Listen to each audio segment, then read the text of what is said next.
আসসালামু আলাইকুম।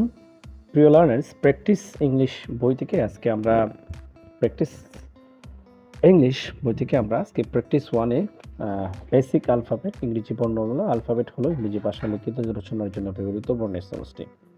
তো আমরা অনেকেই যখন বর্ণ উচ্চারণ করি ইংরেজিতে আমরা অনেকেই ভুল বলে থাকি। আমরা আজকে সঠিকটা আমরা এখানে দেখতে পাচ্ছি।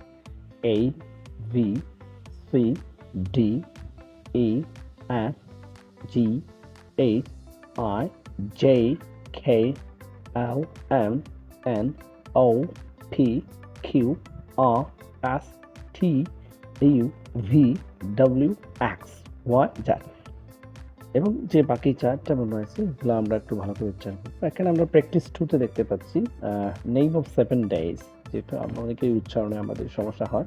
সেটা হচ্ছে স্যাটারডে, সানডে, মানডে,